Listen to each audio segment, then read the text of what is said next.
Welcome you all to the corridor magic program 2026। और आपको पता है हम इकोनॉमिक्स के टेस्ट का डिस्कशन कर रहे हैं। उसे डिस्कशन के अंदर कंटिन्यू करते हुए आज हम हमारे टेस्ट नंबर 14 को डिस्कस करेंगे। This is me, my name is Ganesh Sharma, I am the faculty at the IAS corridor. और उससे पहले हम थोड़ा सा प्रमोशन करें। I wanted to talk you something about the test. आपको पता है आपके मार्क्स जो है, मैक्सिमम लोग आपको ये बोलते होंगे कि टेस्ट आर नॉट नेसेसरी और PYQs आर ओनली इंपॉर्टेंट और ब्ला ब्ला ब्ला ब्ला। आई स्ट्रिक्टली मतलब मैं उनके साथ क्या कंपेटेबल नहीं हो पाता। Reason is very simple. By my experience, I can tell you, the first time when I qualified the prelims, minimum mock which was made by me was recent 40 plus 40 plus mock में लगाता था। और हर mock को लगाने की मेरी efficiency हो गई थी कि मैं लगभग 50 से 55 मिनट के अंदर कुछ क्वेश्चंस, कुछ टेस्ट को तो मैंने 30 मिनट के अंदर भी निपटाया था। मतलब वो बड़े ही वाहियात थे। मार्क्स बहुत कम आए थे। मार्क्स इन द सेंस अगर मैं 30 मिनट का स्कोर लगाता था और 30 मिनट में 100 क्वेश्चन में से घूम के निकलता था, 30 minute 35 minute, it's nearly impossible. मतलब आपने सिर्फ क्वेश्चन देखा तुक्का लगाया, ये वाला फंडा ये करता था। So I got nearly about 70 plus score. और फिर मैंने सोचा कि चलो भाई अब थोड़ा और टाइम देते हैं। Then I score 100 plus score and then फिर धीरे धीरे कंफर्टेबिलिटी लेवल जो है वो बढ़ता हुआ चला जाता है। खैर एनीवे, ये तो खैर मतलब इधर उधर की बातें हुई। कुल मिला के बात क्या है, आपको टेस्ट जरूर लगाने चाहिए। टेस्ट के थ्रू ही आप अपनी जितनी भी हाइपोथेसिस है ना, उन्हें यूटिलाइज कर सकते हो। हाइपोथेसिस जैसे आपने सुना कि टॉपर भैया 1 कुछ सजेशन कर रहे हैं, टॉपर भैया 2 कुछ सजेशन कर रहे हैं, टॉपर भैया 3 कुछ सजेशन कर रहे हैं। या आजकल है ना, सबको संदीप भैया बनने का शौक हो गया है। और ये जो तीनों टॉपर भैया हैं वो तीनों ही मतलब उनका बेड़ा मतलब बड़े मुश्किल से ही पास हुआ है या गर्क हुआ है।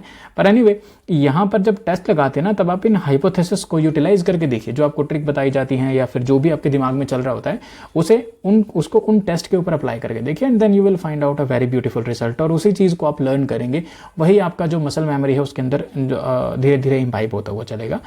तो आपको ये चीज़ थोड़ा ध्यान में रखनी चाहिए। अब हम थोड़ा प्रमोशन के बारे में बात कर लेते हैं। आपके कॉम्प्रिहेंसिव क्लासेस होंगी, नोट्स होंगे। अगर आप UPSC 2026 प्रीलिम्स के लिए अपनी पढ़ाई कर रहे हैं तो सभी सब्जेक्ट की कवरेज की जाएगी, चाहे वो स्टैटिक हो, करंट अफेयर हो। इसके अलावा मैपिंग के कोर्सेज, बड़े सुंदर सुंदर मैप आपको देखने को मिलेंगे। सारा PYQ, फुल लैंड डिस्कशन और तुक्केबाजी की क्लासेस भी लगेंगी। और अभिनव सर यहाँ पे हैं, ठीक है। और नेक्स्ट टाइम मेरी भी फोटो होगी। ये नेक्स्ट टाइम ही रहता है, कोई बात नहीं। It just a joke. Please don't मतलब टेक इट सीरियसली। चलिए अब हम हमारे टेस्ट के बारे में बात करेंगे। और टेस्ट का पहला क्वेश्चन, इसे बहुत सीरियसली लेने की ज़रूरत है। एक्चुअली यहाँ पर हम इस टेस्ट को सीरियसली लेने से पहले मैं आपको थोड़ा सा कंसेप्ट इसके बारे में क्लियर करवा देता हूँ। एक आपने कंसेप्ट सुना है बेसिक प्राइस का, ठीक है, the concept of the basic price. एक आपने कंसेप्ट सुना है फैक्टर कॉस्ट का। एक आपने कंसेप्ट सुना होगा मार्केट प्राइस का। इन तीनों ही चीज़ों को हम देखेंगे और सोचेंगे कि भाई क्या होता है। अगर आपको कोई आइडिया ना हो और मैं पूछूं आपसे कि भाई अगर फैक्ट्री ओनर को कितने रुपए का कोई बिस्किट का पैकेट पड़ रहा है, तो उसे हम क्या बोलेंगे, फैक्टर कॉस्ट। बेसिक प्राइस मतलब फैक्ट्री के गेट के मुहाने के ऊपर कितने रुपए का है, वो होता है basic price. Market price, market में आप कितने का खरीद रहे हो, that is simple market price. अब देखो, मस्त बात बताता हूँ आपको। कायदे से फॉर्मूला क्या है, बेसिक प्राइस का मतलब होता है कि हम फैक्टर कॉस्ट को ऐड कर दें, प्लस में प्रोडक्शन टैक्स को ऐड कर दें और माइनस में प्रोडक्शन सब्सिडी को घटा दें, प्रोडक्शन सब्सिडी, ठीक है। अब ये मतलब क्या होता है, देखिए दो चीज़ आपके सामने मैं और यहाँ पे एक्सप्लेन करना चाहता हूँ। First one is the product, second is the production. फर्क क्या होता है दोनों में। प्रोडक्शन का मतलब होता है आप किसी चीज़ का प्रोड्यूस कर रहे हो और उसको प्रोड्यूस करने के दौरान में आप जिस भी प्रोसेस का इस्तेमाल कर रहे हो, उस प्रोसेस के ऊपर कितना टैक्स है, कितना सब्सिडी है, उसे हम बोलेंगे प्रोडक्शन। जैसे फॉर एग्जांपल मैं बोलता हूँ कि अगर आपने कोई लैपटॉप बनाया, लैपटॉप बनाने के अंदर आप इलेक्ट्रिसिटी का कंजम्पशन कर रहे हो, तो उस इलेक्ट्रिसिटी के ऊपर जो टैक्स है वो और जो सब्सिडी है वो अगर हम उन्हें कैलकुलेट करेंगे तो हम उसे अंडर द प्रोडक्शन बोलेंगे। प्रोडक्ट माने जो लैपटॉप बना है, अब जो लैपटॉप बन के तैयार हो गया है, जो बिस्किट बन के तैयार हो गया है, उसके ऊपर कितना टैक्स है, उसके ऊपर कितनी सब्सिडी है। सो ये दो फर्क होते हैं प्रोडक्ट और प्रोडक्शन के अंदर। So when I right it here basic price के अंदर, तो हम यहाँ पे प्रोडक्शन टैक्स और प्रोडक्शन सब्सिडी को ही कैलकुलेट करते हैं। अभी आपको एक और मस्त फंडा बताता हूँ। जो फैक्टर कॉस्ट है, फैक्टर कॉस्ट कैसे कैलकुलेट करते हैं। फैक्टर कॉस्ट करते हैं कि भाई हम कंपनी के एम्प्लॉयज को सैलरी दे रहे हैं, so that is a compensation to employees, ठीक है। I should write it here, compensation to employees, ठीक है। देन ऑपरेटिंग सरप्लस और कुछ जो खर्चा आता है उसके अंदर। अगर ये तो है ऑर्गेनाइज सेक्टर का। अगर अनऑर्गेनाइज सेक्टर के बारे में निकालना है तो मिक्स्ड इनकम, स्टैटिस्टिशियंस अपना कोई फॉर्मूला लगाते हैं, उससे निकाल सकते हैं। देन वियर एंड टियर होता है कंजम्पशन ऑफ फिक्स्ड कैपिटल, ठीक है। प्लस में यहां पर भी हम क्या लिखेंगे, प्रोडक्शन टैक्स माइनस का प्रोडक्शन सब्सिडीज, ठीक है। ये होता है भाई फॉर्मूला। अब कायदे की बात बोलोगे कि सर यहाँ पे प्रोडक्शन टैक्स आ गया, यहाँ पे प्रोडक्शन टैक्स आ गया, यहाँ पे प्रोडक्शन सब्सिडी आ गया, यहाँ पे प्रोडक्शन सब्सिडी आ गया, आप कहना क्या चाहते हैं सर, ये तो डुप्लीकेशन ऑफ एफर्ट हो गया। देखिए यही चीज़ जो है, ये कंसेप्चुअली दोनों चीज़ें ठीक है, बट स्टैटिस्टिशियंस को भी ये बात पता है कि ये भाई ये डबल हो गया। तो उन्होंने क्या बोला, उन्होंने बोल दिया कि भाई ये जो प्रोडक्शन टैक्स और जो प्रोडक्शन सब्सिडी है ना, ये बहुत ही मिनिमली वेरी करती हैं। तो हम क्या करेंगे, हम इन दोनों को एक ही मान लेते हैं कि चाहे बेसिक प्राइस हो चाहे फैक्टर कॉस्ट हो। प्रैक्टिकल पर्पस, थियोरेटिकल पर्पस के तौर के ऊपर दोनों अलग कंसेप्ट हैं, लेकिन प्रैक्टिकल के तौर के ऊपर फैक्टर कॉस्ट और बेसिक प्राइस को एक ही मान के आगे बढ़ जाते हैं। अब देखिए जो प्रोडक्शन टैक्स है, प्रोडक्शन टैक्स कैसे आता है, जैसे मान लीजिए आपने कोई फैक्ट्री ली, फैक्ट्री के लिए लैंड लिया, लैंड के ऊपर आपने स्टैंप ड्यूटी दी, ठीक है, तो वो क्या आपका प्रोडक्शन टैक्स, स्टैंप ड्यूटी दी। फिर मान लीजिए आप रॉ मटेरियल लेके आए, रॉ मटेरियल रेलवे के थ्रू लेके आए, भारत सरकार ने बोला नई कंपनी शुरू कर रहे हो, थोड़ा इंजॉय मारो यार, मतलब 5% तुम्हारे किराए में छूट दे दी, so that is your production subsidy. Then market price, market में कितने रुपए का मिल रहा है, मान लो किसी फैक्ट्री ओनर को पार्ले जी के बिस्किट का पैकेट मिल रहा है 4 रुपए के अंदर, है ना, so that is a factor cost, उसे 4 रुपए का पड़ रहा है। भारत सरकार बोलती है जीएसटी दो भाई, तो लो जी 3 रुपए का जीएसटी भी देती है। फिर भारत सरकार बोलती है तुम तो अपनी खुद की कंपनी हो यार, पर्सनल कंपनी अपनी, अपन तुम्हें 2 रुपए का सब्सिडी भी देंगे। जब 2 रुपए की सब्सिडी देंगे तो कितना रुपए का बिस्किट का पैकेट पड़ गया, 4 3 7 में से 2 बाई 5 रुपए का पार्ले का बिस्किट पैकेट पड़ गया। सो दैट इज योर प्रोडक्ट के ऊपर, अब ये प्रोडक्शन नहीं है, प्रोडक्ट के ऊपर आने वाली सब्सिडी है, और ये क्या है, प्रोडक्ट के ऊपर आने वाला इनडायरेक्ट टैक्स, राइट। तो ये होता है भाई market price, factor cost plus indirect tax minus subsidy. तो यही बेसिक चीज़ थी। अब आई थिंक आपको बेसिक कंसेप्ट समझ में आ गया। तो यही चीज़ यहाँ पे इनमें से हर एक में थोड़ी थोड़ी मेंशन है, सो ऑल इनमें से कोई भी आंसर ठीक नहीं है, एंड दैट्स वेरी अनफॉर्चुनेट, पर क्या करें यार, है ना। पर बेसिक कंसेप्ट यही था, बेसिक कंसेप्ट की अंडरस्टैंडिंग होनी चाहिए। देन चलते हैं हम क्वेश्चन नंबर 2 के ऊपर।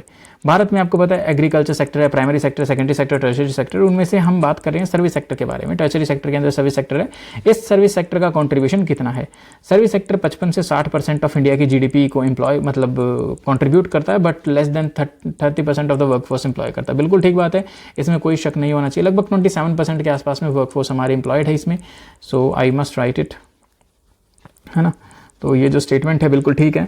IT service remain the largest employer within the service sector, नहीं sir, within the service sector के अंदर जो आईटी सेक्टर है वो लार्जेस्ट एम्प्लॉयर नहीं है, क्योंकि इसके अलावा दूसरे सेक्टर्स भी हैं, जैसे कि आपका कंस्ट्रक्शन सेक्टर हो गया, मतलब और बाकी जो दूसरे टूरिज्म वगैरह हो गया, तो उनके अंदर भी मतलब थोड़े ज़्यादा लोग काम करते हैं।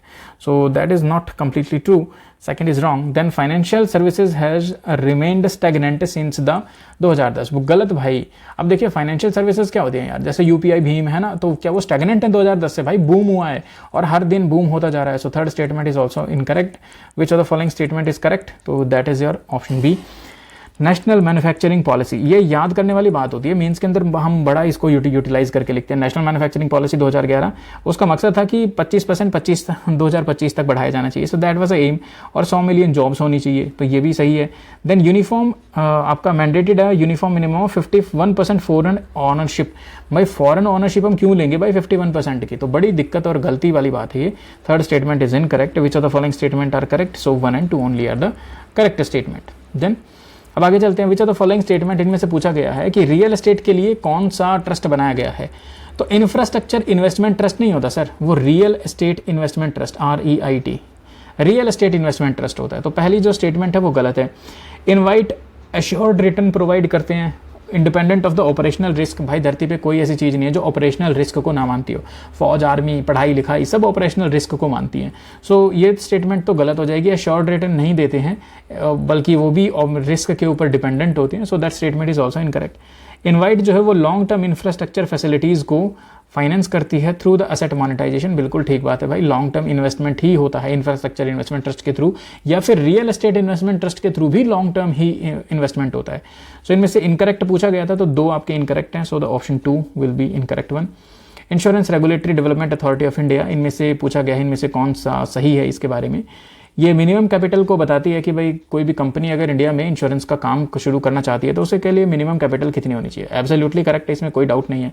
देन रेगुलेटिंग द री इंश्योरेंस ट्रांजैक्शंस को भी ये रेगुलेट करती है, ठीक है sir. And directly managing the claim dispute between the insurance and the policy holders. Insurer और पॉलिसी होल्डर्स के बीच में अगर कोई क्लेम आता है, कोई डिस्प्यूट आता है, तो उसे भी ये डायरेक्टली मैनेज करती है। देखिए, अगर इसको एक तरीके से देखा जाए तो ठीक भी है, लेकिन अब यहाँ पे 1, 2 एंड 3 आर नॉट करेक्ट। तो अब यहाँ पे हम क्या सोच सकते हैं, हम यहाँ पे सोच सकते हैं उसने डायरेक्टली को कुछ ज़्यादा ही डायरेक्टली ले लिया। सो दैट्स वाई यहाँ पर एज पर आवर जो आंसर की है उसके हिसाब से इसे इनकरेक्ट किया है कि आप कोर्ट वगैरह में भी जा सकते हो, ऑम्बड्समैन में जा सकते हो, बिल्कुल ऑम्बड्समैन होते हैं। So the third statement is incorrect. So by default we can go with the आपका ऑप्शन 1 एंड 2 दोनों के साथ में हम जा सकते हैं। ठीक है, ये बात आपको थोड़ा सा ध्यान रखने की ज़रूरत है, नथिंग एल्स। ठीक है सर, अब आगे करते हैं, कंटिन्यू करते हैं इसी को। ठीक है, नेक्स्ट एमएसएमई सेक्टर की डेफिनेशन के बारे में बात की गई। उससे पहले मैं एक छोटी सी कॉफ़ी की सिप ले लेता हूँ। ठीक है, आई होप यू कैन अंडरस्टैंड।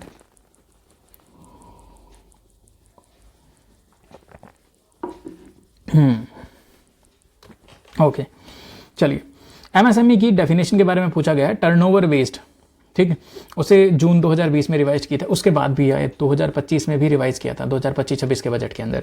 खैर, जो ये 2020 के हिसाब से है उसके हिसाब से क्वेश्चन है, लेकिन 25-26 के हिसाब से ये वाला है। ठीक है, तो अभी देखिएगा इसमें क्या क्या है। माइक्रो एंटरप्राइजेस, अभी आपको क्या करना है, आपको ये करना है, यहाँ पे सीधा मल्टीप्लाई करते हुए चलना है। ठीक है, देखो, अगर इन्वेस्टमेंट बेसिस के ऊपर बात करें तो 1 करोड़ है माइक्रो, स्मॉल और मीडियम, ऐसे याद रखना आपको, माइक्रो, स्मॉल, मीडियम। ठीक है, 1 का 10 गुना, ठीक है, और 10 का 5 गुना, तो यहाँ पे आया 10 गुना और यहाँ पे आया 5 गुना। सेम प्रोसेस आपको यहाँ देखने को मिलेगा। अगर आपको यहाँ पे 1 करोड़ की बजाय टर्नओवर के ऊपर बात कर दें, इन्वेस्टमेंट है 1 करोड़ की, टर्नओवर है 5 करोड़ का, तो 5 याद रह जाएगा, बड़ा सिंपल बात है। अब सेम ही फंडा यहाँ पे लगाना है, 10 गुना कर दिया तो कितना हो गया 5 का 50 करोड़। यही चीज़ यहाँ पे देखने को मिली थी आपको, और यही फंड आपको यहाँ देखने को मिलेगा। फिर 5 गुना यहाँ से यहाँ पे कर दिया, सो 250 करोड़, सेम चीज़ हो गया। तो ये तो था करंट का। अब जो चेंज कर दिया वो कितना हुआ है सर, वो इन्वेस्टमेंट के बेसिस के हुआ है भाई 2.5 करोड़ से 25 करोड़, सेम 10 टाइम्स, है ना। और 25 पंजे 125, अगेन सेम फंड आपको देखने को मिला है। रिवाइज के अंदर देखें तो 10 का 10 और 10 का 5, सेम प्रपोर्शन आपको यहाँ पे देखने को मिला है, एग्जैक्टली सेम प्रपोर्शन, है ना। तो ये आपको थोड़ा ध्यान रखना है। अब यहाँ पे जो पिछला हिसाब है उसमें टर्नओवर के हिसाब से बात किया, तो हमें सिर्फ इसी टेबल के ऊपर फोकस करना है, राइट सर, हमें सिर्फ इसी के ऊपर फोकस करना है। इसी के ऊपर फोकस करेंगे तो मीडियम एंटरप्राइजेस को जब आप देखेंगे तो मीडियम एंटरप्राइजेस को आपको दिखेगा कि सर 100 से 500 करोड़ के बीच में जो भी कंपनी होगी उसे हम मीडियम एंटरप्राइजेस बोलेंगे, है ना। 100 से 500 करोड़ के बीच में, तो यहाँ पे तो 100 से 250 करोड़ लिखा हुआ है, तो क्या ये सही होगा? बिल्कुल ठीक है यार, ये है ना, टर्नओवर बिटवीन 100 से 250 करोड़ रुपए। अगर आप इसको मॉडर्न समय से माने तो आप बोलेंगे कि सर 100 से 250 crore is also your medium company, that is also correct. और पिछले हिसाब से देखोगे तो भी यही आएगा। 50 करोड़ से ऊपर कितना होता है? 100 करोड़, और 100 से 250 करोड़ तो भी आपका मीडियम एंटरप्राइजेस ही आता। सो that is so simple about that's, है कि तुक्के से सही हो गया वरना दिक्कत हो जानी थी, राइट। तो इसे आपको थोड़ा याद करना है। क्वेश्चन नंबर 7, आईटी सेक्टर के बारे में पूछा गया कि भाई हम आईटी सेक्टर के ज़बरदस्त एक्सपोर्ट करते हैं और हमारा कितना रोल है। तो ये फैक्ट है, आपका थोड़ा सा याद रखने में हेल्पफुल रहेगा। 25 से 30% of global IT service market का इंडिया होल्ड करता है। So that's a very simple thing. Sagarmala मतलब हम सभी पोर्टों को कनेक्ट करेंगे मल्टी मॉडल लॉजिस्टिक्स, मतलब मल्टी मॉडल रूट के थ्रू, रेल रोड, इन सब के थ्रू अपन कनेक्ट करेंगे और पोर्ट लेड डेवलपमेंट होगी। ये ध्यान रखना होगा आपको सागरमाला के बारे में। तो सागरमाला सिर्फ एक्सक्लूसिवली इंटरनेशनल मैरीटाइम ट्रेड के ऊपर फोकस करता है। एब्सोल्युटली गलत है भाई। Then Sagarmala program promote multi modal connectivity, बिल्कुल ठीक है यार, इसमें कोई दिक्कत है ही नहीं, बिल्कुल ठीक है यार, मल्टी मॉडल कनेक्टिविटी होगी। Sagarmala require uniform cargo handling. अब यूनिफॉर्म तो पिछले 3 बार इसे मैं बताता आ रहा हूँ, यूनिफॉर्म सिर्फ स्कूल में लगती है, बाकी कहीं पे नहीं लगती, है ना। So that is also incorrect, या फिर कहीं पे सर्विसेज के अंदर लगती है। So that is also incorrect. 2 incorrect हो गए, so answer would be only B. ठीक है, 2 आपके आंसर्स जो हैं यहाँ पे इनकरेक्ट पूछा हुआ है। So only 2 answers are your incorrect, right. ठीक है जी। नेक्स्ट अब हम चलेंगे क्वेश्चन नंबर 9 की तरफ में। इंडिया की पोजीशन क्या है ग्लोबल में स्टील प्रोडक्शन की? तो ये मेंस का डाटा होता है, वैसे धीरे धीरे प्री से इसी तरह का डाटा याद होता रहता है आपको। इंडिया सेकंड है स्टील प्रोडक्शन के अंदर, और फर्स्ट कौन है? फर्स्ट है आपका चीना, है ना, चाइना। हाँ, तो China is the first in the steel production. Question number 10 के बारे में बात करेंगे। बहुत ही आसान क्वेश्चन है यार, वैसे पता नहीं, I don't know why I should read this, but बहुत ही बेसिक क्वेश्चन है। हेल्थ के आउटकम, हेल्थ जो है वो इंटर रीजनल डिस्पैरिटीज़ के ऊपर दिखता है। मतलब कि दिल्ली के अंदर आपको हेल्थ की फैसिलिटीज़ बढ़िया मिलेंगी, हरियाणा में थोड़ी और कम मिलेंगी, ओडिशा झारखंड के अंदर और कम होती हुई चली जाएंगी, तो इंटर रीजनल डिस्पैरिटीज़ देखने को मिलता है। एब्सोल्युटली करेक्ट है sir. Then rural area faces shortages, absolutely rural area के अंदर चाहे वो कहीं का भी हो भाई, शॉर्टेजेस हैं हेल्थ केयर पर्सनल की और हेल्थ केयर फैसिलिटीज़ की भी। Reduce utilization of limited affordability, लोगों के पास पैसा ज़्यादा नहीं है जिसकी वजह से उनकी हेल्थ केयर सर्विसेज यूटिलाइजेशन जो है वो कम हो जाती है, specially among the vulnerable population. Absolutely correct. तो इसका आंसर होगा sir A, that is both the statement 2 and 3 are correctly and दोनों की दोनों स्टेटमेंट 1 को दिखाती हैं। इंडिया की logistic cost are higher than the global benchmark. देखिए जो ये क्वेश्चन है वो क्वेश्चन कुछ समय पहले ही बनाया गया था, फ्रेम किया गया था, and that question is absolutely incorrect. क्यों एब्सोल्युटली इनकरेक्ट है मैं बताता हूँ। इंडिया की लॉजिस्टिक कॉस्ट जो है वो ग्लोबल बेंचमार्क से हायर नहीं है, ग्लोबली 8% की बेंचमार्क है। इंडिया ने अभी रिसेंटली 7.9 के आसपास में हमने अचीव कर लिया, 7.9% ऑफ GDP। ठीक है, ये हमारा लॉजिस्टिक कॉस्ट है, तो हम उससे एकदम यहाँ पे सिग्निफिकेंटली हायर की स्टेटमेंट ही गलत आ जाती है। तो जैसे स्टेटमेंट 1 गलत होगा पूरा क्वेश्चन ही गलत हो जाता है, पर फिर भी मैं आपको यहाँ पे बता देता हूँ। National rail plan improve the rail freight efficiency, बिल्कुल ठीक है। Increasing rail freight can reduce the overall logistic cost. Increasing rail freight share can reduce overall logistic cost, नहीं सर, ओवरऑल लॉजिस्टिक कॉस्ट ये तो बहुत ही गलत ही बात हो गई ना इन दोनों में से। सो ये आपकी स्टेटमेंट गलत है, पहली स्टेटमेंट गलत है, सिर्फ सेकंड स्टेटमेंट जो है वो ठीक है। ऐसा पढ़ेंगे तो क्या मतलब है, हिंदी में यही तो मतलब है ना भाई, अगर रेल का किराया बढ़ा दोगे तो एक जगह से दूसरी जगह भेजने का जो कॉस्ट है वो कम हो जाएगा। कैसे हो जाएगा यार, कमाल करते हो, है ना। तो स्टेटमेंट ही गलत है, खुद को काट रही है पकड़ के। Then ULIP, unit linked insurance policies, इसके बारे में मैं आपको बताता हूँ। ये यूनिट लिंक्ड इंश्योरेंस पॉलिसीज क्या है, इनके बारे में इनकरेक्ट स्टेटमेंट पूछी हुई है। देखिए मान लीजिए मैं आपको कहूँ कि एक 100 रुपये का आपने प्रोडक्ट खरीदा, ये है आपका ULIP, unit linked insurance policies. इसमें क्या हुआ, इसमें आपने ऐसे 20/80 का रेशो बांट लिया। 20/80 का मतलब कि जो आपने 100 रुपये दिए उसमें से 20 रुपये तो आपके चले जाएंगे LIC के अंदर, लाइफ इंश्योरेंस। ठीक है, so that is your insurance. तो आपने कर दिया भाई 20 रुपये का इंश्योरेंस। अगर आपकी डेथ वगैरह होती है, मतलब आपकी भगवान ना करे हो, तो आपको 1 करोड़ का इंश्योरेंस मिलेगा, ब्ला ब्ला, वो वाला इंश्योरेंस वाला। ठीक है, और आपने जो ये बाकी के जो 80 रुपये थे, ये 80 रुपये आपने मार्केट में डाल दिए इन्वेस्ट करने के लिए, मार्केट में इन्वेस्ट करने के लिए डाल दिए। ठीक है, सो जो आपने 80 रुपये मार्केट में इन्वेस्ट करने के लिए डाले, तो भाई एक समय के बाद आपको, अगर आप मतलब ठीक ठाक रहे, तो आपको जो आपने इंश्योरेंस पे किया है उसके हिसाब से प्लस में जो सेविंग होगी आपकी थोड़ी बहुत, वो आपको मिलेगा। ठीक है, पहली चीज। दूसरी, जो आपने मार्केट में इन्वेस्ट किया है, मार्केट में इन्वेस्टमेंट के बेस, मार्केट जितना ऊपर जा रही है उसके हिसाब से भी आपको प्रॉफिट मिलेगा, वो अलग हो गया। तो इसे हम बोलते हैं यूनिट लिंक्ड इंश्योरेंस पॉलिसीज। ठीक है, वो फिक्स्ड रिटर्न देती हैं irrespective of the market condition, बिल्कुल गलत यार, मार्केट के हिसाब से देती है। Then traditional life insurance policies combine insurance with guaranteed saving, बिल्कुल सर। अगर आप ट्रेडिशनल लाइफ इंश्योरेंस के बारे में देखें तो वो गारंटीड बताती थी कि हम इतना तो आपको देंगे ही देंगे, that is not dependent on market, वो तो गारंटी होता था। तो सेकंड स्टेटमेंट इज करेक्ट।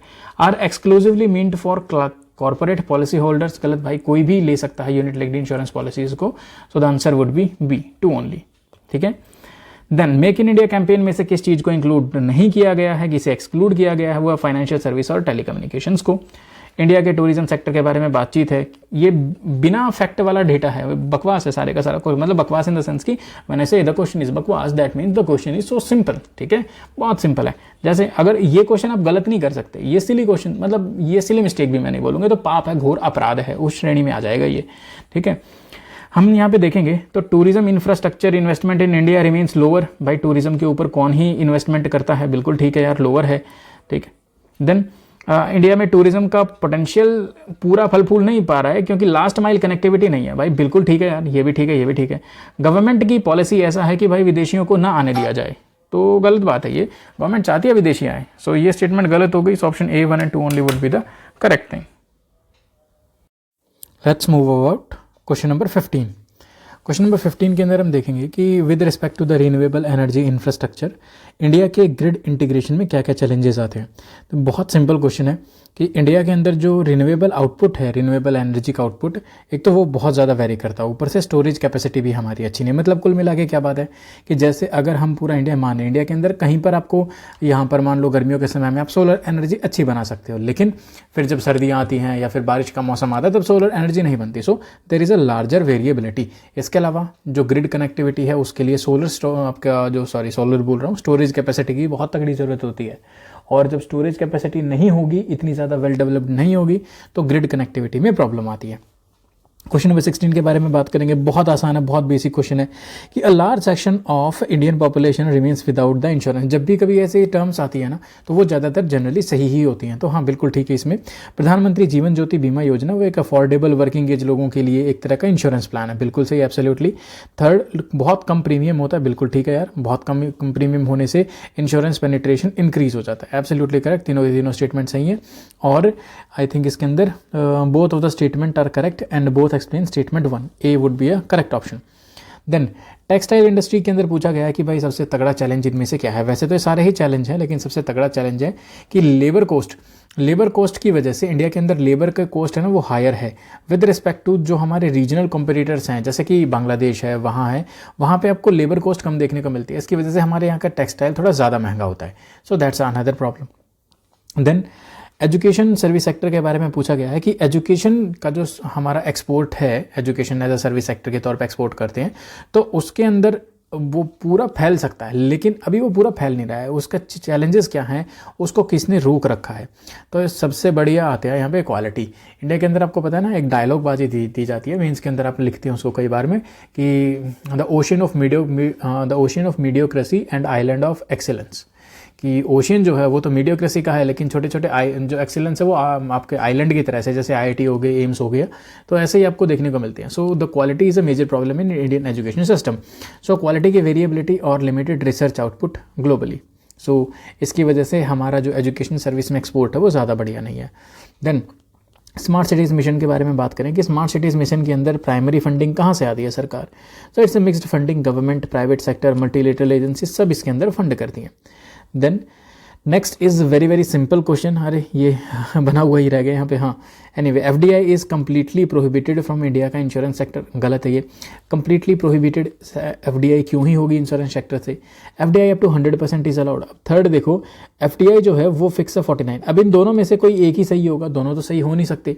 खैर, यहाँ पर जो यूनिफॉर्मली फिक्स्ड है ना वो गलत है। So second statement is only correct, पहली और तीसरी गलत हैं। इनमें से पूछा गया इनकरेक्ट कौन सी हैं, तो 2 स्टेटमेंट इनकरेक्ट हैं। So only 2 would be the correct statement. Then which of the following best describe the industrial cluster. अब ये तो बिल्कुल ही आसान है कि इंडस्ट्रियल क्लस्टर क्या होता है, गुच्छा एक इंडस्ट्रीज़ का। तो यहाँ पे जो ये इंडस्ट्रीज़ का गुच्छा होता है वो learning they enhance the learning externalities, transaction cost, improving competitiveness. कुल मिला के मतलब क्या है क्लस्टर का। देखिए, जैसे मान लीजिए मैं बोलूँ कि हमने एक आईटी हब बनाया।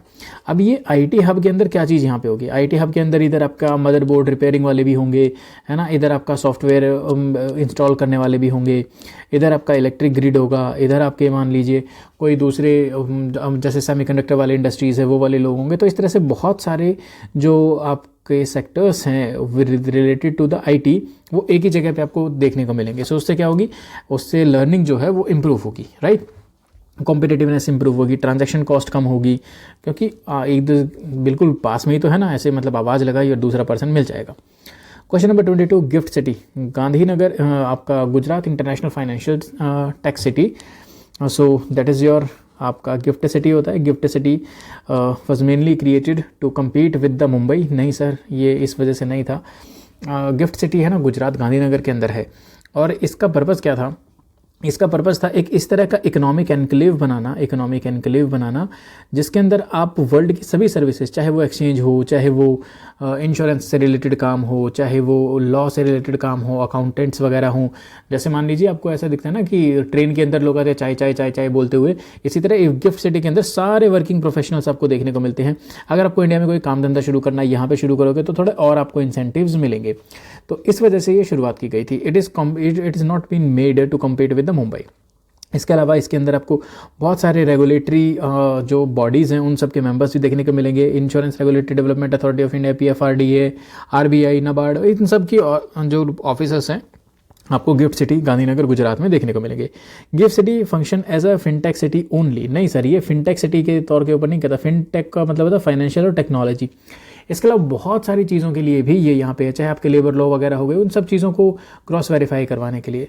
सो इनमें से पूछा गया है कौन कौन इनकरेक्ट है, तो 2 स्टेटमेंट जो है वो इनकरेक्ट है इसके अंदर, so only 2 would be the correct option. Then rural area के अंदर बहुत सारे चैलेंजेस हैं कि रूरल एरिया के लोग मार्केट के अंदर और एसेंशियल सर्विसेज को एक्सेस नहीं कर पाते। एब्सोल्युटली ठीक है। प्रधानमंत्री ग्राम सड़क योजना ऑल वेदर रोड कनेक्ट करता है इन अनकनेक्टेड हैबिटेशंस के लिए, बिल्कुल ठीक है सर। देन थर्ड स्टेटमेंट भी ठीक ही होनी चाहिए। ओके, देन इम्प्रूव्ड इसकी वजह से रूरल रोड अच्छा करने की वजह से इकोनॉमिक और सोशल इंक्लूजन अच्छा होता है, एब्सोल्युटली करेक्ट। सो इसका ऑप्शन ए आएगा। दोनों ही स्टेटमेंट सही हैं और बोथ स्टेटमेंट एक्सप्लेन आपका स्टेटमेंट 1। प्रधानमंत्री जन आरोग्य योजना, ये जन आरोग्य योजना किस बारे में बात करता है? ये प्रोवाइड करता है कि भाई हेल्थ इंश्योरेंस कवरेज हो सके सेकेंडरी और टर्शरी सेक्टर के अंदर। अब आपका दिमाग चल सकता है सर प्राइमरी सेक्टर भी होना चाहिए। प्राइमरी सेक्टर क्यों होंगे भाई? प्राइमरी हेल्थ के सेंटर है तो सही हर गांव के अंदर, तो वहाँ पे हम देखेंगे कि प्राइमरी सेक्टर कवर्ड नहीं है, सेकेंडरी और टर्शरी सेक्टर के अंदर हॉस्पिटलाइजेशन है। प्राइमरी सेक्टर में हॉस्पिटलाइजेशन होता भी नहीं है। So that is a second और टर्शरी सेक्टर, दो that statement is absolutely correct. ये इकोनॉमिकली जो वल्नरेबल ग्रुप हैं उनको ज़्यादा टारगेट करता है, बिल्कुल सही है। It cover out patient medicine devices and cosmetic procedure, भाई कॉस्मेटिक प्रोसीजर किसी को अपनी जो चिन्ह है वो ब्रॉड करवानी है, शार्प करवानी है, जॉ लाइन अच्छी करवानी है, so that is never going to be the part, ये कभी भी पार्ट होगा ही नहीं। तो इनमें से पूछा गया है सही स्टेटमेंट कौन कौन सी है, तो A statement 1 and 2 are the correct statement. फिर इंडिया के फार्मास्यूटिकल सेक्टर के बारे में है कि इंडिया जो है वो वर्ल्ड का लार्जेस्ट एक्सपोर्टर है जेनेरिक मेडिसिन का। जेनेरिक मेडिसिन क्या होती है आपको पता है? सॉल्ट नेम जिनका सेम होता है, ठीक है, ये पेटेंटेड नहीं होती ड्रग्स, तो इन्हें जेनेरिक मेडिसिन बोलते हैं। Then question number 26, national logistics policy. Logistics क्या होता है? एक जगह से दूसरी जगह के ऊपर सामान को भेजना, point A to point B के ऊपर। तो इंडिया की एक ऐसी नेशनल लॉजिस्टिक पॉलिसी है जो एलिमिनेट करती है प्राइवेट सेक्टर पार्टिसिपेशन को। भाई साहब एलिमिनेट छोड़ो, यहाँ तो PPP का पार्टिसिपेशन आता है, so that statement is incorrect. The policy focus on streamlining, बिल्कुल ठीक है यार, स्ट्रीमलाइनिंग करती है प्रोसेस को, सो ये स्टेटमेंट भी ठीक है। The policy centralize all logistic operations under the government control. भाई साहब अगर सारा गवर्नमेंट के कंट्रोल में आ गया तो PPP का मतलब ही क्या बचेगा? So that statement is also incorrect, है ना। सो इसका अंदर पूछा गया है इनकरेक्ट कौन सी स्टेटमेंट है? अरे 2 स्टेटमेंट इनकरेक्ट है ना। So only 2 would be the correct option. Then port authority in India refer to which of the following? It's a functional and the financial autonomy, जबकि ओनरशिप जो है वो सरकार के पास है, ठीक है। और कमेंट सेक्शन के अंदर आप बताइएगा कि एक ही पोर्ट है जिसको गवर्नमेंट मैनेज नहीं करती है, ऐसा कौन सा पोर्ट है, ठीक है। देन इंडिया का डोमेस्टिक री इंश्योरेंस कैपेसिटी जो GIC के थ्रू होती है, जनरल इंश्योरेंस कंपनी, उसका क्या मतलब होता है? एक तो समझिए ये री इंश्योरेंस का मतलब क्या है? री इंश्योरेंस का मतलब होता है, मान लीजिए ये कोई कंपनी है और आप गए इस कंपनी के पास में, आपने बोला मेरा इंश्योरेंस कर दो, कंपनी ने बोला करेक्ट है, कर दिया। अब ये कंपनी बोलेगी कि हमें भी तो इंश्योरेंस चाहिए होता है, तो ये जिस कंपनी जिस आइडेंटिटी के पास जाती है GIC के पास में, ये इनको इंश्योरेंस करते हैं इस इंश्योरेंस के ऊपर, ठीक है। तो इंश्योरेंस के ऊपर इंश्योरेंस करवा दिया, है ना। सो इसका क्या फंक्शन होता है? Retaining the portion of the domestic insurance and risk while ceding the excess risk, कि भाई अपना जो डोमेस्टिक इंश्योरेंस रिस्क है उसे तो उसका थोड़ा सा प्रपोर्शन हैंडल करती है, बाकी एक्सेस रिस्क को हटा देती है ये, ठीक है। तो ये था इसका। देन आपको backward and forward linkages food processing industry में पता ही होंगे, नहीं पता तो कुल मिला के बता देता हूँ। ये ये आपका फूड प्रोसेसिंग इंडस्ट्री से अगर आप चलते हैं कस्टमर की तरफ में, कस्टमर, ठीक है, और फिर पीछे अगर आप चलते हैं तो आप पहुंचेंगे फार्मर के ऊपर, ठीक है, प्रोड्यूसर के ऊपर। सो यहाँ पर हम देखें backward linkages and forward linkages, this is your forward linkages, this is your backward linkages, ठीक है। ये बनाई जाती हैं ताकि डिस्करेज हो डोमेस्टिक कंजम्पशन, एब्सोल्युटली गलत भाई। इंटीग्रेटेड वैल्यू चेन इंप्रूव करती है एफिशिएंसी को, बिल्कुल ठीक है। Policy seek help to remove all the foreign competition from the market, भाई साहब हमें फॉरेन कंपटीशन को कैसे हटा सकते हैं? WTO के रूल के अगेंस्ट नहीं हो जाएगा, so this statement is incorrect. Statement कितनी इनकरेक्ट है? 2 स्टेटमेंट इनकरेक्ट हैं, सही जवाब। देन इंडिया का BPO सर्विस सेक्टर क्या होता है? आपने देखा होगा ना, जिनको बोलते हैं भाई कॉल सेंटर वाले, ठीक है, जो फ़ोन करते हैं, हेलो सर, नमस्कार सर, हाँ जी मैं यहाँ से बोल रहा हूँ, आपको इंश्योरेंस चाहिए, आपको ये चाहिए, वो वाले BPO होते हैं। तो बीपीओ का जो सर्विस सेक्टर है वो इंडिया के अंदर बहुत अच्छे से फल फूल रहा है। क्यों? क्योंकि हम बहुत सस्ती चीज़ें प्रोवाइड करते हैं, बहुत सस्ती सर्विसेज प्रोवाइड करते हैं, हमारे यहाँ पे इंग्लिश बोलने वाले लोग भी बहुत बढ़िया हैं, तो ठीक है यार, बिल्कुल कोई दिक्कत ही नहीं है। स्ट्रॉन्ग आईटी और डिजिटल इंफ्रास्ट्रक्चर भी इसके लिए एक योगदान प्रदान करता है, बिल्कुल ठीक है। इंडिया का डोमिनेंस है क्योंकि भारत ने किसी भी विदेशी को इंडिया में नहीं आने दिया। ये स्टेटमेंट बिल्कुल ही गलत है। क्यों यार? सिंपल है यार, India is a open economy, right, not completely open, पर हाँ फिर भी ओपन इकॉनमी तो है। हम कैसे प्रोटेक्शनिस्ट पॉलिसीज बना सकते हैं? अगेंस्ट द WTO हो जाएगा। करेक्ट है, तो 1 and 2 ओनली। उड़ान, उड़े देश का आम नागरिक, जहाज में बैठ के आप उड़ जाते हैं तो उड़े देश का आम नागरिक। That seeks to eliminate the regional airline operator, नहीं भाई, ये है ही रीजनल एयरलाइन ऑपरेटर्स को आगे बढ़ाने के लिए, so that statement is incorrect. उड़ान वायबिलिटी गैप फंडिंग के थ्रू सपोर्ट की जाती है, बिल्कुल ठीक है। और आपको एक एक्स्ट्रा इन्फॉर्मेशन बताता हूँ, इसके लिए सेंट्रल गवर्नमेंट और स्टेट गवर्नमेंट दोनों ही फंडिंग प्रोवाइड करती है। वायबिलिटी गैप फंडिंग क्या होती है? मान लीजिए किसी हवाई जहाज को उड़ने में 100 रुपये चाहिए और प्राइवेट कंपनियां उसके अंदर 80 रुपये डालने के लिए तैयार हैं, लेकिन अभी कितना बाकी बचा है? 20 रुपये। 20 रुपये अभी ये भारत सरकार डालेगी। UDAN focus exclusively on high traffic metro routes, बिल्कुल स्टेटमेंट गलत है।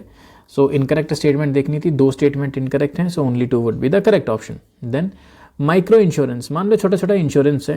छोटा छोटा इंश्योरेंस का क्या कैरेक्टरिस्टिक्स है जो उसे बहुत डिस्ट्रिक्टिव बनाता है?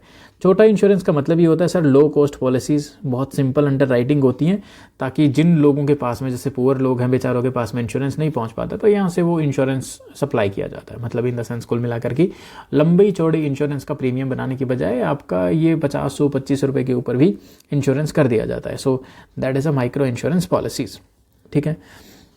देन इंडिया के सीमेंट सेक्टर के बारे में बात करेंगे। तो इससे पहले आप इसे देखें, ये बहुत ही फैक्चुअल इन्फॉर्मेशन है और इसके अंदर लॉजिक तुक्का अगर आपने लगाया तो that might be true, might not be true, तो ये चीज़ें थोड़ी रिस्कियर हो जाती है। एनीवे, यहाँ पे हम देखते हैं कि जो प्रॉफिट इंडिया की जो सीमेंट इंडस्ट्री है, इंडिया के सीमेंट इंडस्ट्री के अंदर प्रॉफिट मार्जिन अंडर प्रेशर है, ठीक है। मतलब कंपटीशन बहुत ज़्यादा है, तभी तो प्रॉफिट ज़्यादा नहीं है, राइट। अब कंपटीशन बहुत ज़्यादा है, कंपटीशन बहुत ज़्यादा क्यों है? क्योंकि सर देखिए, यहाँ पे जो प्रोडक्शन है वो ज़्यादा है, डिमांड कम है। जब प्रोडक्शन ज़्यादा होगा, डिमांड कम होगा, दैट मीन्स प्रोडक्शन ज़्यादा होगा मतलब कि बहुत सारी कंपनियां हैं, राइट सर। कंपटीशन है, मतलब कंपनी 2, कंपनी 3, कंपनी 4, कंपनी 5, इन सब के बीच में कंपटीशन तगड़ा है, बहुत तगड़ा कंपटीशन है, ठीक है। So they are producing more than the demand, right. और इसकी वजह से इनके प्रॉफिट में भी प्रॉब्लम आती है। दैट्स इट, दोनों लाइन एक दूसरे को जस्टिफाई करती है। इसके अलावा export absorption of access capacity remains limited, मतलब अगर कोई बाहर से एक्सपोर्ट करता है सीमेंट का, है ना, इंडिया के अंदर, तो क्या उसकी सीमेंट बिकेगी? नहीं बिकेगी। क्यों नहीं बिकेगी? बहुत लिमिटेड बिकेगी, क्योंकि सर इंडिया के अंदर ऑलरेडी बहुत ज़्यादा प्रोडक्शन हो रहा है। ओके सर, सो बाहर से जो है एब्जॉर्प्शन नहीं होता ज़्यादा अच्छे तरीके से, बाहर से अगर हम एक्सपोर्ट भी करते हैं। इसका स्टेटमेंट होगा sir A, both the statement 2 and 3 are correct and both state explain the statement 1. Then telecom sector के बारे में है कि टेलीकॉम सेक्टर के अंदर हमने जो कंपनियों को कंसोलिडेट किया, कंसोलिडेट मतलब पहले बहुत सारी छोटी छोटी कंपनियां होती थी, अब कुछ कंपनियां बची हैं, उसकी वजह से नेटवर्क कवरेज कम हो गई। बिल्कुल ही गलत, ये तो बच्चों वाली बात आ जाती है। कंसोलिडेशन की वजह से कैपिटल इंटेंसिव इन्वेस्टमेंट आ सकती हैं, बिल्कुल ठीक है यार, इसमें कोई दिक्कत वाली बात नहीं है। मतलब कि अगर कंपनी ए, कंपनी 2, कंपनी 3, कंपनी 4 थी और फिर इन सारी कंपनियों ने सोचा rather than having the competition let's make company 5 और ये हम सबको रिप्रेजेंट करेगी, तो अब इनके पास में ज़्यादा पैसा होगा और ये ज़्यादा इन्वेस्टमेंट कर सकती हैं। बिल्कुल सर, तो second statement is also correct. Then इसके अंदर कंप्लीट एब्सेंस होता है कंपटीशन का, बिल्कुल ही गलत है और इनकरेक्ट पूछा है तो दोनों चीज़ें हो जाएंगी आपकी। Then question number 35, Jal Jeevan mission that require the compulsory use of the desalination plant. कितना बकवास बात है। डीसैलिनाइजेशन प्लांट क्या होता है सर? जैसे कि समंदर का पानी है, समंदर के पानी से, खारे पानी से उसे मीठे पानी में तब्दील करना, ठीक है। So that statement is wrong. जल जीवन मिशन, इसकी वजह से पोर्टेबल टैप वाटर की सप्लाई की जाएगी हाउस होल्ड के अंदर, बिल्कुल ठीक है। जल Jeevan mission exclusively large dam के ऊपर, बिल्कुल गलत, लार्ज डैम के ऊपर फोकस नहीं करता ये। ओनली 2 आर द करेक्ट, मतलब ओनली 2, सिर्फ 2 स्टेटमेंट गलत है, बाकी एक ही ठीक है। नेशनल पेंशन स्कीम के बारे में बात किया गया है। NPS is a defined contribution pension scheme, बिल्कुल ठीक है यार, आप कंट्रीब्यूट कीजिए, इसके अंदर कोई दिक्कत वाली बात है नहीं, ठीक है। Return under NPS depend on market, बिल्कुल सर, एनपीएस के अंदर जो पैसा लगाया गया जो है वो मार्केट के ऊपर डिपेंड करता है। NPS guarantees a fixed pension amount at retirement. NPS जो है वो रिटायरमेंट के टाइम पे एक फिक्स्ड पेंशन देता है, फिक्स्ड पेंशन नहीं देता। ओल्ड पेंशन स्कीम थी ना, वो फिक्स्ड पेंशन देती है, ये फिक्स्ड पेंशन नहीं देती। सो दो स्टेटमेंट यहाँ पे ठीक है सर, करेक्ट पूछा हुआ है, तो 1 और 2 आपकी स्टेटमेंट ठीक होंगी। देन इंडिया के डायमंड प्रोसेसिंग के बारे में बोला गया है। वैसे अगर आप इसे पूरा ना भी पढ़ो ना, तब भी देखते ही समझ में आ जाता है इंडिया के अंदर क्या होगी, skilled labour, advance cutting technology, और ये रहा आपका पूरा आंसर है, ठीक है। सो 37 का बी। फिर रियल एस्टेट रेगुलेशन अथॉरिटी 2016 के अंदर बनी थी, और ये बोलता है कि गवर्नमेंट जो है वो ओनरशिप रखेगी सारे के सारे रियल एस्टेट प्रोजेक्ट की। गलत है भाई, ये तो मतलब फिर नेशनलाइजेशन हो गया, तो ऐसा तो नहीं होना चाहिए, तो ये स्टेटमेंट गलत है। RERA introduce disclosure norms and accountability for developers, इसमें कोई प्रॉब्लम नहीं है, ठीक ही तो है यार, ये डिस्क्लोजर भाई डिस्क्लोज करेंगी, अकाउंटेबल होंगी, बढ़िया चीज़ है, ये दोनों शब्द ही बढ़िया है। Then RERA was enacted to artificially control real estate prices, बिल्कुल गलत यार, फिर से artificially control real estate prices, it is not good, right. So इसके अंदर इनकरेक्ट पूछा गया, only 2 is the incorrect one.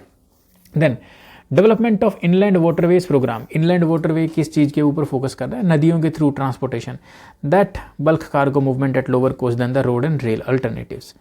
Then insurance regulatory के अंदर अगर आपने क्लेम लेना है तो क्लेम मैक्सिमम कितने दिन में सेटल हो जाएगा, 30 दिन के अंदर सेटल हो जाना चाहिए। ये बाउंसर क्वेश्चन था, छोड़ दोगे तो कोई टेंशन वाली बात है नहीं। इंडिया की लेदर इंडस्ट्री के लिए सस्टेनेबिलिटी बहुत बड़ा चैलेंज है, मतलब इंडियन लेदर इंडस्ट्री लंबे समय तक टिक नहीं पाएगी और इन्वायरमेंट में पॉल्यूशन बहुत ज़्यादा करती है। सो सिंपल सी बात है, ये रहा। टैनिंग प्रोसेस जो है इन्वायरमेंटल इम्पैक्ट और वेस्ट वाटर बहुत सारा डालती है आपका रिवर्स के अंदर, पॉन्ड के अंदर, जिसकी वजह से इन्वायरमेंट ख़राब होता है और जिसकी वजह से इसकी सस्टेनेबिलिटी चैलेंजेस आपको देखने को मिलती हैं। प्रधानमंत्री जनधन योजना, जो खाते खुलवाओ भाई, universal access to basic banking facilities, बिल्कुल ठीक है। जीरो बैंक बैलेंस, बिल्कुल ठीक है।